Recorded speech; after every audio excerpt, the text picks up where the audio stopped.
नमस्कार साथियों, हमने पिछली वीडियो में पाषाण काल पूरा कर लिया था। आज का हमारा टॉपिक है ताम्र पाषाण काल। ठीक है, ताम्र पाषाण काल के जो स्थल है वो हम 3 भागों में उनको पहले बांट लेते हैं। ठीक है, वैसे तो कई जगह पर मिले हैं, लेकिन जो मैक्सिमम स्थल जो है हमें जिन जगहों पर मिले हैं उसको देख लेते हैं। एक तो है दक्षिण पूर्व राजस्थान, दक्षिण पूर्व राजस्थान। दूसरा पश्चिम एमपी यानी कि मध्य प्रदेश का पश्चिमी हिस्सा। उसके बाद में पश्चिमी हिस्सा महाराष्ट्र का। ठीक है, ये 3 राज्य हैं जिनमें हमें ताम्र पाषाणकालीन संस्कृतियाँ मिली है। ठीक है, इसमें जो राजस्थान में मिली है वो है आहड़ संस्कृति। ठीक है, उसके बाद में एमपी में 2 संस्कृतियाँ हमें मिली हैं। एक है कायथा, इसको कपिथक भी बोलते हैं, कपिथक। ठीक है, और दूसरी है मालवा। ठीक है, पहले कायथा संस्कृति का जो है विकास हुआ, उसके बाद में मालवा संस्कृति इस संस्कृति के अवशेषों पर दोबारा से पनपती है। ठीक है, महाराष्ट्र में जो संस्कृति मिलती है वो है जोरवे संस्कृति। इस तरह से ये जो संस्कृतियाँ हमें मिली है, जो इम्पोर्टेंट है हम उनको ही देखेंगे। ठीक है, उसके बाद में आहड़ संस्कृति जो है वो लगभग 2000 ईस्वी पूर्व यानी बीसी बिफोर क्राइस्ट से लेकर के लगभग 1400 ईस्वी पूर्व बिफोर क्राइस्ट तक जो है इसका टाइम पीरियड था। ठीक है, अब कायथा संस्कृति जो थी ये 2000 ईस्वी पूर्व में विकसित हुई और लगभग 1800 ईस्वी पूर्व जो है इसकी समाप्ति हो जाती है। और कायथा संस्कृति के ही अवशेषों के ऊपर मालवा संस्कृति का जन्म होता है और ये लगभग 1700 ईस्वी पूर्व से लेकर के 1200 ईस्वी पूर्व तक जो है रहती है। ठीक है, बाद में हम जोरवे संस्कृति की बात करते हैं। ये सबसे नवीनतम संस्कृति थी और ये लगभग जो है 1400 ईस्वी पूर्व से लेकर 700 ईस्वी पूर्व तक इसका जो टाइम पीरियड चलता है। ठीक है, अब इन संस्कृतियों को ताम्र पाषाणिक संस्कृति ही क्यों कहते हैं? क्योंकि हमने पाषाण काल में देखा था कि मानव ने पाषाण के ही सारी चीज़ों का यूज़ किया, यानी कि पत्थरों की चीज़ का यूज़ किया। वो पत्थरों के बने घरों में रहता था, पत्थरों के औजार यूज़ करता था। इस काल में आकर के मानव ने एक नई धातु तांबे की ताम्र की जो है यूज़ करना उसने शुरू कर दिया, यानी कि तांबे की चीज़ों का वो यूज़ करता था। जो औजार थे वो ताम्र धातु से बने थे और उसके साथ साथ वो पत्थरों का यूज़ करता था, इसलिए इसे ताम्र पाषाण काल कहा जाता है। ठीक है, यहाँ तक की जो बातें हैं वो हम पाषाण काल के अंदर जो कर चुके हैं। अब इसके बाद में जो मानव को पहली धातु का जो परिचय जो होता है वो तांबा था। ठीक है, अब क्या होता है कि बनास जो संस्कृति है वो आहड़ जो संस्कृति है वो बनास नदी के किनारे मिली है, इसलिए इसको बनास नदी घाटी संस्कृति भी बोलते हैं। बनास नदी घाटी संस्कृति भी इसे कहा जाता है। अब आहड़ संस्कृति के अंदर 3 भाग हमें मिलते हैं। एक तो आहड़ स्वयं, दूसरी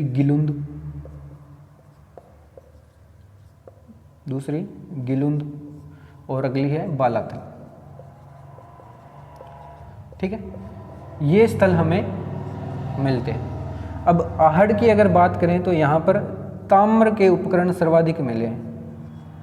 ताम्र के उपकरण यानी कि पूरी ताम्र संस्कृति में सबसे ज़्यादा उपकरण यहाँ पर मिले हैं।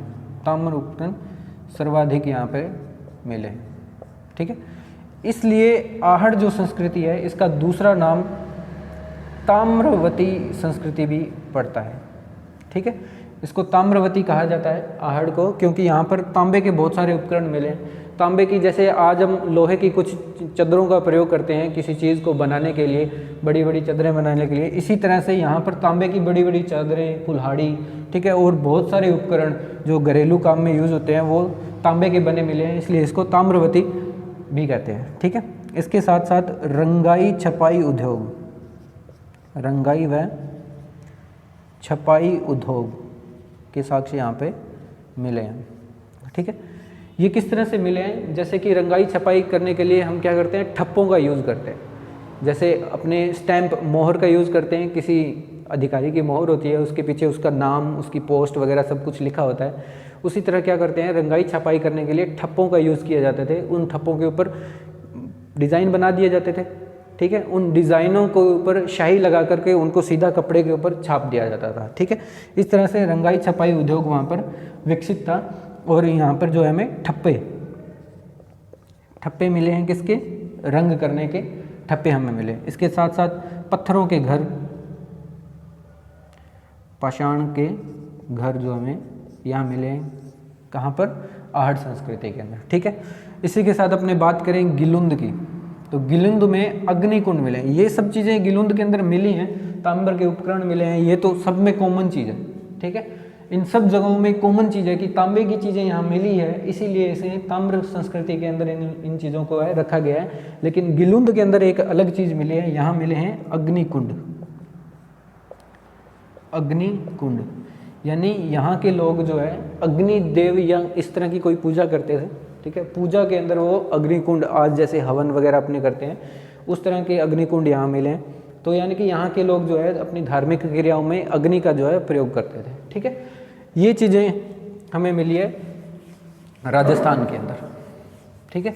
बनास संस्कृति थी, ये 3 भागों में बटी हुई हमें मिलती है, एक आहड़, दूसरी गिलुंद और उसके बाद में जो है बालाथल, ठीक है। ये चीज़ें हमें मिलती है। इसके बाद में अपने बात करते हैं कायथा। कायथा संस्कृति ये हमें 3 जगहों पर मिलती है। एक तो है एरण। कायथा कहाँ मिली है, मध्य प्रदेश में एरण नाम की जगह पर, ठीक है। उसके बाद में त्रिपुरी और उज्जैनी, इन जगहों पर कायथा संस्कृति मिलती है, ठीक है। कायथा संस्कृति का एक नाम मैंने आपको बताया, कपिथक। कपिथक इसका जो है संबंध बिठाया जाता है किससे, कपिथक नाम की जगह से। क्यों बिठाया जाता है, क्योंकि 5वीं-6वीं शताब्दी के अंदर 5वीं-6वीं शताब्दी के अंदर एक विद्वान हुए जिनका नाम था वराहमिहिर,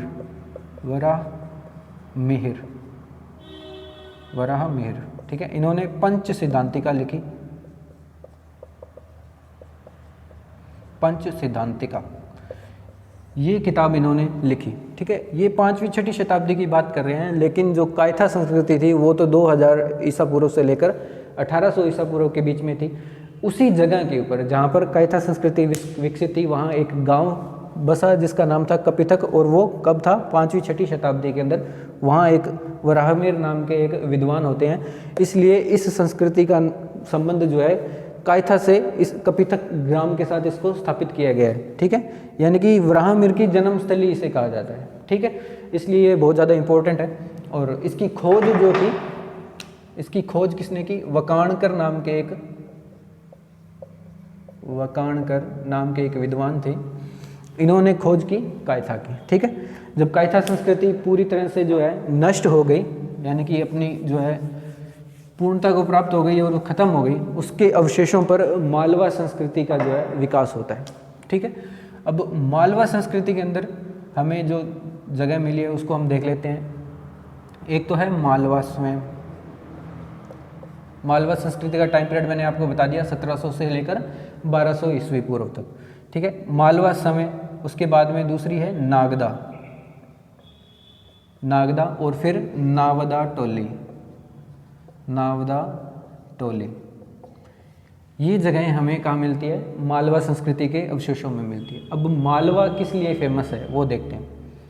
एक तो यहाँ पर सर्वोत्तम प्रकार के यानी कि सर्वश्रेष्ठ जो है मृदभांड हमें यहाँ मिलते हैं। किस रंग के, काले व लाल रंग के, काले व लाल रंग के मृदभांड हमें यहाँ मिलते हैं,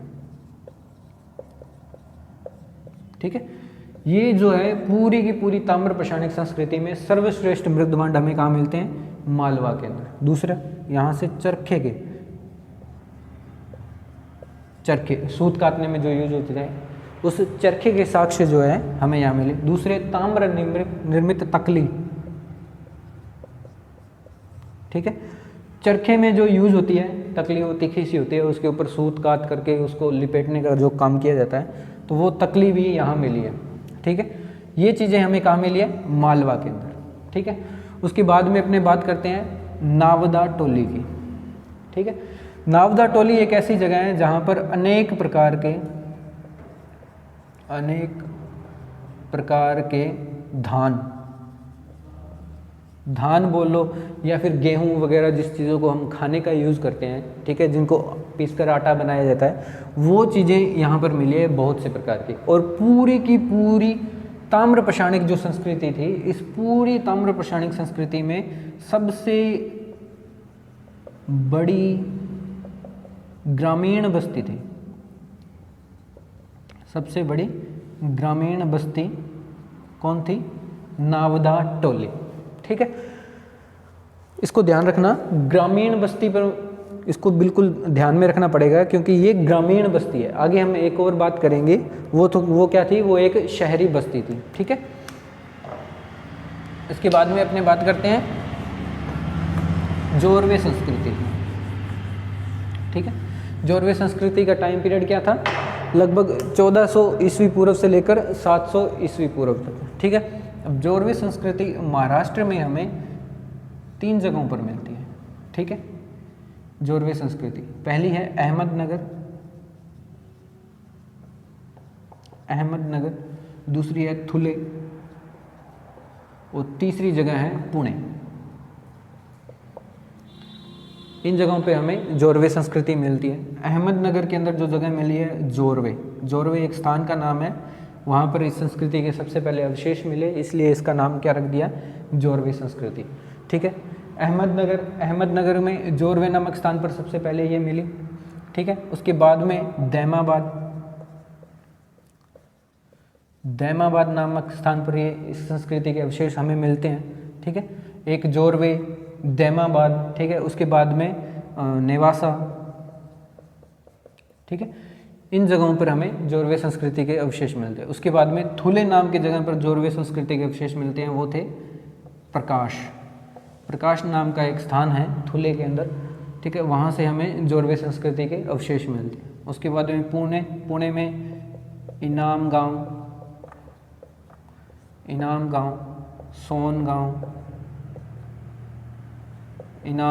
सोनगांव, ठीक है, चंदोली और नासिक, इन जगहों पर हमें जोरवे संस्कृति के अवशेष मिलते हैं। कहाँ? पुणे के अंदर। ठीक है, अब इसमें जो दैमाबाद जो स्थान है, ये इंपॉर्टेंट जगह है। दैमाबाद स्थान, एक तो ये सबसे बड़ी बस्ती थी, पूरी सबसे बड़ी बस्ती। थोड़ी देर पहले मैंने आपको बताया था कि नावदा टोली ताम्र पाषाणिक जो स्थल थी, उसका जो सबसे बड़ा ग्रामीण बस्ती कौन थी? नावदा टोली। लेकिन ये सबसे बड़ी बस्ती थी, यानी दैमाबाद जो है एक कस्बे या छोटे शहर का रूप ले चुकी है। ठीक है, यानी कि भारत के अंदर शहरीकरण की प्रक्रिया जो है उसकी शुरुआत कहाँ से देखी जाती है? दैमाबाद से देखी जाती है। अब इसका एक इम्पोर्टेंट जगह और चीज़ और है, दैमाबाद जो है दक्षिणतम सिंधु स्थल था, दक्षिणतम सिंधु घाटी स्थल था। ठीक है, आगे हम इसके बाद में अगला टॉपिक हमारा सिंधु घाटी सभ्यता होगा। उसके अंदर देखेंगे कि पूर्वी स्थल मांडा था, उत्तरी स्थल, सबसे उत्तरी स्थल मांडा था। उसके बाद में आलमगीरपुर सबसे पूर्वी स्थल, और सबसे दक्षिणी स्थल जो था वो था दैमाबाद, और सिंधु घाटी का सबसे जो पश्चिमी स्थल था वो था सुतकागेडोर। ठीक है, इसलिए दैमाबाद सिंधु घाटी सभ्यता के टाइम के अंदर भी था, और उससे पहले ताम्र पाषाणिक स्थल काल के अंदर भी दैमाबाद का जो है अवशेष उसमें बने हुए थे। ठीक है, इसके साथ साथ दैमाबाद से हमें एक रथ मिला है। ठीक है, एक रथ की आकृति कहाँ से मिलती है?